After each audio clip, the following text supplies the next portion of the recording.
हजारे वर्षर सहर कटक महानदीर महाकलेवर रूपर भंडार तारकसी काम लगे रही कटकर स्वतंत्र ख्याति दशहरार दुलुकुची पूरा सहर कटकर दहीबरा आलुदम मेटाऊँच मनर भोग आकाशवाणी कटकर गुरुगंभीर स्वर लोकों मन को करुच्ची सरस भाईचारार सहर भावे 52 बजार 53 गली बढ़ी गहली न्याय अन्यायर तराजुरे तौली राय रखुची सर्वोच्च न्यायालय दिन हेउ कि राति सबु एठी सते जेमिति एक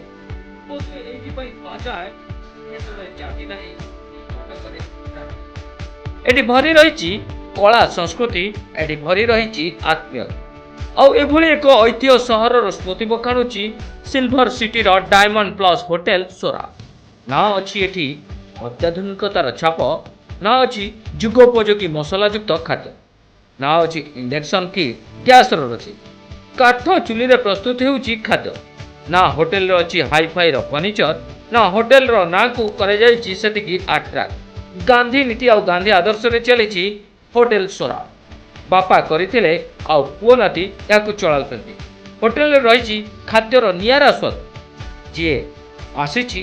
आउ थरे आसिबाकू बाध्य होई सेइथिपाई ग्राहकटीए भरोसा करिछि होटेल स्वराज आ मन पसंद देशी खाइबा खाए पेट भर दर्शक बंधु आमे कहूचु कटक सहर से पुरातन होटेल स्वराज संपर्क जहाँकि हार्ट ऑफ सिटी कटक रही जेल रोड सेतबलर चांदनी चौक बस स्टाण्ड और पेट्रोल पंप थिला होटेल मुख साथी बस रे कहीं कुआड़ू कटक आसुथिले जाति किए जाउथिला संपर्कियों को भेटिबाकू कटकर कारागार को तो आउ किए आसुथिला जमी बाड़ीर मीमांसा करने लगी नालीकोठा अदालत हेले काम सरिबा परे पेटर भूक मारुथिले जय हिंद होटेल जहाँकि 1945 मसीह गढ़ी उठिला कटकर jail road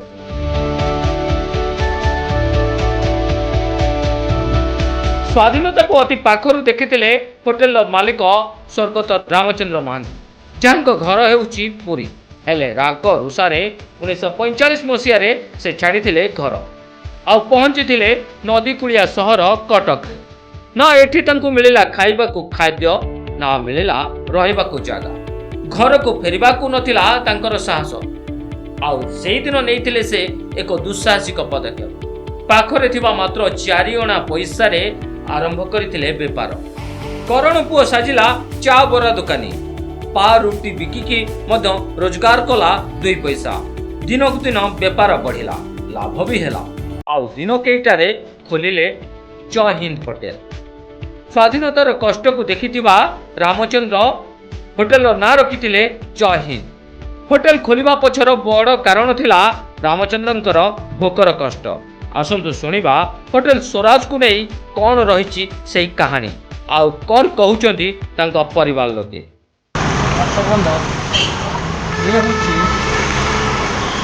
silver city Cuttack Swaraj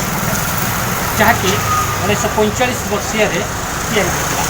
आउ सामने आम जहाँ देखुचु ताकि जेल रोड ये कैदी मान स्वाधीनता संग्राम कैदी मान रखा जाऊला ब्रिटिश सरकार से रखुले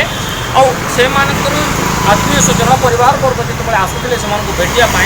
ये अंचल खावा पीबार सुविधा नाला किंतु ये होटेल 1945 मसीह गढ़ी उठा जहाँ सेतबलर स्वर्गत रामचंद्र महांती निर्माण करते लोक को सुस्वादु एवं स्वल्प दर खाद्य जोगाई दूसरे आज आम पहुँचीचु से स्वराज होटेल ईश्वर बाबू नमस्कार आम आज पहुँचीचु आपंकर स्वराज होटेल तो प्रथम आपन परिचय दिंतु मो ना हूँ किशोर कुमार आज्ञा बापा ये होटेल मसीहा जून 6 तारीख दिन आरंभ करते ना तो जय हिंद होटेल देते जेहतु यहाँ ब्रिटिश शासन था तापर 1948 मसीहा अगस्ट 15 भारत स्वाधीन है अगस्ट 15 पर सेप्टेम्बर अक्टोबर 2 तारीख गांधी जयंती दिन आ नाटा बदल स्वराज होटेल आम ये देखा पाचु आप गांधीजी फोटो को रखी गांधीजी फोटो को पूजा कर होटेल ना जो देश 1947 मसीह स्वाधीनता पाइला और से होटेल स्वाधीनता दिवस को मन रखापी होटेल ना को जय हिंद रु परिवर्तन करा स्वराज होटेल से कहीं बापा ये होटेल तैयारी करते तो कटक में अनेक गुड़िया व्यवसाय कारण आपन को देखा गले आप करण संप्रदायर महांती अच्छे किंतु ये होटेल व्यवसाय प्रति कहीं बापा आकृष्ट होते कौन थी लॉजिक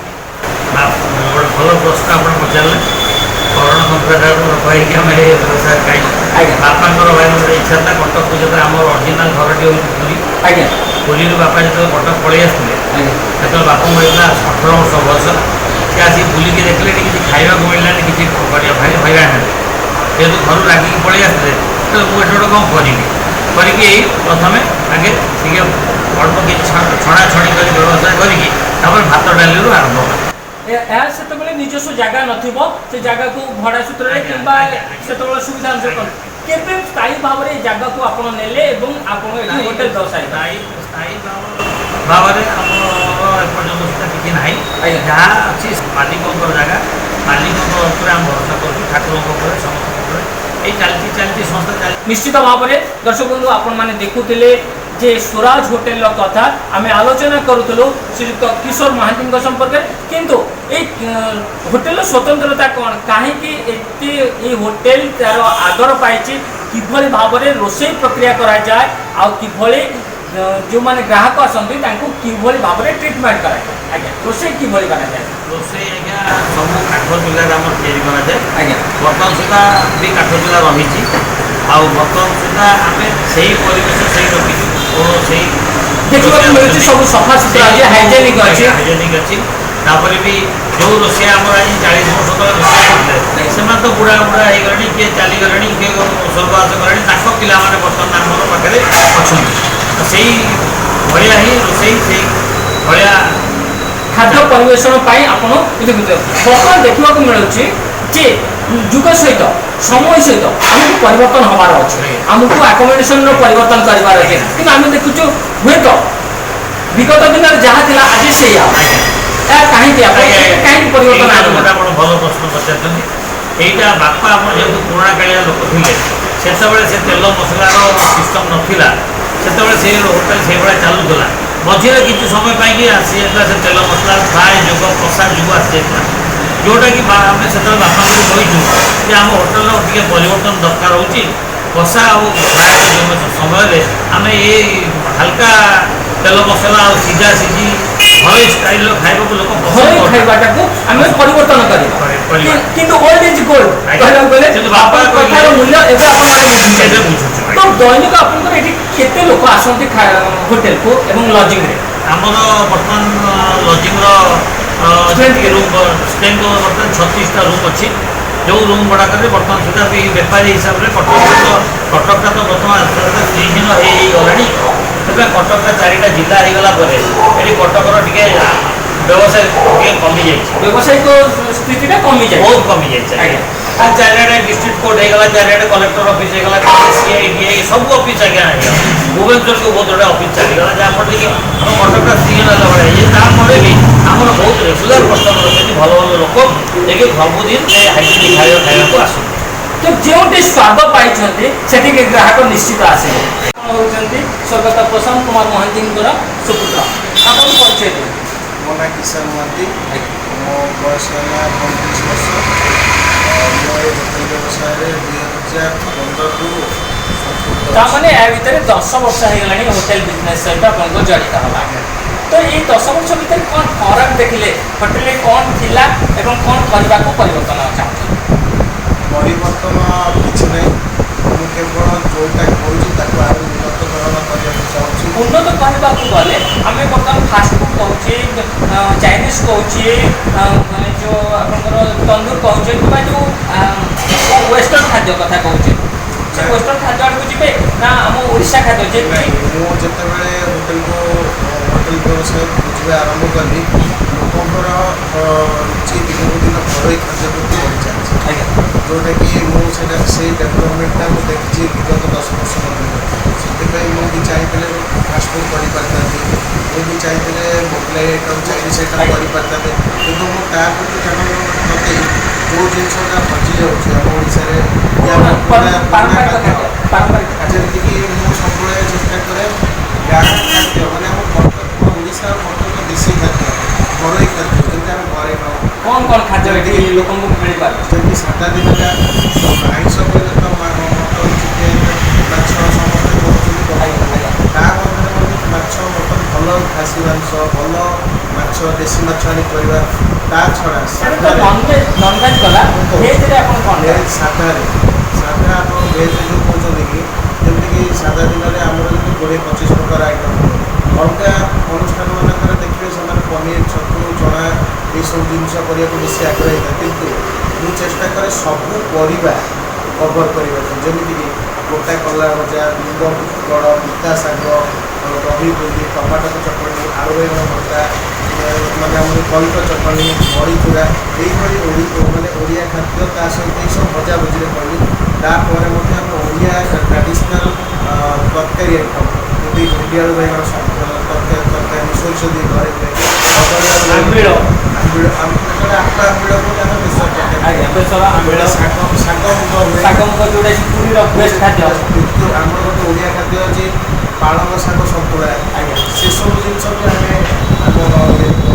ତା ଛଡ଼ା ବେସନ ତରକାରୀ ମାନେ ସବୁ ପରିବା ଆମେ ଚେଷ୍ଟା କରୁ କଭର୍ କରିବା। ତ ବର୍ତ୍ତମାନ ଦେଖିବାକୁ ମିଳୁଛି ପରିବାର ରେଟ୍ଟା ବଢ଼ୁଛି, ପରିବା ଆମ ପାଖରେ ଆଭେଲେବୁଲ୍ ହେଇପାରୁନି, ତ ଏଠି ଗୋଟେ ସମସ୍ୟା ପରିବା ଆଭେଲେବୁଲ୍ ହେଇପାରୁନି, ସେତିକି କ୍ୱାଣ୍ଟିଟିର ହେଇପାରୁନି ଯେଉଁଟାକି ଯେମିତିକି ଆପଣ କହିଲେ ନିମ୍ବ କଡ଼ ହେଲା, ଯେମିତିକି ହେଲା କି ଆପଣ ପିତା ଶାଗ, ଏସବୁ ଆଭେଲେବୁଲ୍ ହେଇପାରୁନି, କିନ୍ତୁ ହେଉଛି ସବୁଜ ପନିପରିବା ଆଭେଲେବୁଲ୍ ହେଇପାରୁନି। ସବୁ ପନିପରିବା ମାନେ ଟ୍ରାଡ଼ିସନାଲ୍ ପରିବା ଯୋଉଟା ଭଜି ଯେମିତି କଷାରୁଣୀ ପତ୍ର, ଏସବୁ ଜିନିଷ ଆମେ ତାକୁ ବି କରିବାକୁ ଚେଷ୍ଟା କରୁଛୁ। ଆଉ ଯେଉଁଦିନ ମିଳୁଛି ନିଶ୍ଚୟ 100% କରୁଛୁ। ନିକଟରେ ଆପଣଙ୍କର ଯେ ଦାଦା କିଶୋର ମହାନ୍ତି ତାଙ୍କୁ ଇଣ୍ଟାକ୍ଟ ତରଫରୁ ପୁରସ୍କୃତ କରାଗଲା ବା ହୋଟେଲକୁ ପୁରୁଣା ହୋଟେଲ ଭାବରେ ହେରିଟେଜ୍ ହୋଟେଲ ଭାବରେ ତାଙ୍କୁ ପୁରସ୍କୃତ କରାଗଲା। ସେ ନେଇ ଆପଣ କ'ଣ କହିବେ? ବାସ୍ତବରେ ଉପଯୁକ୍ତ ସମ୍ମାନ ଜେଜେଙ୍କର ଯେଉଁ ପ୍ରୟାସ ଥିଲା ଉପଯୁକ୍ତ ସମ୍ମାନ ମିଳିଛି? ଏଇଟା ତ ବହୁତ ଡେରିରେ ଆମକୁ ଭାବୁଛି ବହୁତ ଡେରିରେ ଆମେ ଏଇଟା ତ ସମ୍ମାନ ସହିତ ଗୋଟେ ପ୍ରୋତ୍ସାହନ ବୋଲି କୁହାଯିବ। ଯେଉଁଟାକି ବହୁତ ଖୁସି ଲାଗିଲା। ମୁଁ ଚାକିରି ଛାଡ଼ିକି ଆସିଲା ପରେ ବ୍ୟବସାୟ ଭିତରେ କିଛି ତ ବୁଷ୍ଟର ଆମକୁ ମିଳିଲା। ଆଉ ଚାକିରିର ଦରମା ଏବଂ ହୋଟେଲର ନିଜସ୍ୱ ରୋଜଗାର ତା ଅଧୀନରେ ରହିବା ଏବଂ ନିଜେ କାମ କରିବା ସ୍ୱାଧୀନ ଭାବରେ, ସେଇଟା ମାନେ ସମସ୍ତଙ୍କ ପର୍ସନାଲ୍ ଚଏସ୍। ସେଇଟା ମୁଁ କାହା କିନ୍ତୁ ମୋର ଇଚ୍ଛା ଥିଲା, ଯେହେତୁ ଏଇଟା ଜେଜେଙ୍କର ଅବସ୍ଥା ଥିଲା, ଏଇଟାକୁ ମୁଁ ଆଗକୁ ନେଇଯିବି। ଏଇଟା ମୋର ଗୋଟେ ନିଜସ୍ୱ ଇଚ୍ଛା ଥିଲା। ଏଠି ଚାକିରିର ଦରମା ଆକୁ କମ୍ପେୟାର ମୁଁ ଏଠି କରିପାରିବି। ଏଇଟା ମୋ ଇଚ୍ଛାରେ ମୁଁ ଆସିଥିଲି। ମୋ ନିଜ ସଂସ୍ଥାକୁ ନିଜେ ବଞ୍ଚେଇ ରଖିବା ପାଇଁ ଗୋଟେ ପ୍ରୟାସ, ଜେଜେଙ୍କ ସ୍ମୃତିକୁ ମଧ୍ୟ ବଞ୍ଚେଇ ରଖିବା ଦରକାର। ବର୍ଷେ କି 5 ବର୍ଷ ନୁହେଁ, 10 କି 20 ବର୍ଷ ନୁହେଁ, ସିଲଭର ସିଟି କଟକରେ କଟିଲାଣି 80 ବର୍ଷ। 8 ଦଶନ୍ଧି ଧରି କଟକର ଇତିହାସକୁ ବଖାଣୁଛି ପୁରୁଣା ଜେଲ୍ ରୋଡର ଏହି ହୋଟେଲ ସ୍ୱରାଜ। ବଦଳିଛି ସମୟ, ବଦଳିଛି ପରିବେଶ ଆଉ ପରିସ୍ଥିତି, ହେଲେ ସେହି ପୁରୁଣା ଢାଞ୍ଚାରେ ଏବେ ବି ନିଜର ସତ୍ତାକୁ ବଞ୍ଚେଇ ରଖିଛି ହୋଟେଲ ସ୍ୱରାଜ, ଯାହାକୁ ମନେ ପକାଇଛି କଟକର ଏନ୍ଟାକ୍ ଅନୁଷ୍ଠାନ। ବହୁ ପୁରୁଣା ହୋଟେଲ ଭାବରେ ଦେଇଛି ଗୁରୁତ୍ୱ। ଆଉ ନିକଟରେ ମାନ୍ୟତା ସ୍ୱରୂପ ଏକ ବର୍ଣ୍ଣାঢ୍ୟ ପରିବେଶରେ ଏନ୍ଟାକ୍ ପକ୍ଷରୁ ହୋଟେଲ ମାଲିକ କିଶୋର ମହାନ୍ତିଙ୍କୁ କରାଯାଇଛି ସମ୍ବର୍ଦ୍ଧିତ। ଆପଣମାନେ ଦେଖୁଥିଲେ ଆମେ ପହଞ୍ଚିଥିଲୁ ସ୍ୱରାଜ ହୋଟେଲରେ। ଆଉ ସ୍ୱରାଜ ହୋଟେଲର ଆକୋମୋଡେସନ୍ ଯାହା ଆମେ ଆପଣମାନଙ୍କୁ ଦେଖେଇଥିଲୁ ତାହା ସମ୍ପୂର୍ଣ୍ଣ ହାଇଜେନିକ୍ ରହିଥିଲା। ଆଉ ଦ୍ୱିତୀୟ କଥା ରହିଲା ଯେ ଖାଦ୍ୟ ପ୍ରସ୍ତୁତିର ଶୈଳୀ ଯେଉଁଟା ଥିଲା, ଯେଉଁ ଲୋକମାନେ ଖାଦ୍ୟ ପ୍ରସ୍ତୁତି କରୁଛନ୍ତି ସେମାନେ ସମ୍ପୂର୍ଣ୍ଣ ସ୍ୱଚ୍ଛ ଭାବରେ ପ୍ରସ୍ତୁତ କରୁଥିଲେ। ବିଭିନ୍ନ ଆପଣ ଭେଜ୍ କୁହନ୍ତୁ, ନନ୍ଭେଜ୍ କଥା କୁହନ୍ତୁ କିମ୍ବା ଏକ୍ସଟ୍ରା ଆଇଟମ୍ କଥା କୁହନ୍ତୁ, ତାହା ମଧ୍ୟ ଏଠାରେ ପ୍ରସ୍ତୁତ କରାଯାଉଛି। ଏହା ସହିତ ଲୋକମାନଙ୍କୁ ସ୍ୱଳ୍ପ ଦର ବା ସୁଲଭ ଦରରେ ମଧ୍ୟ ଯୋଗାଇ ଦିଆଯାଉଛି। Bureau report, NTV।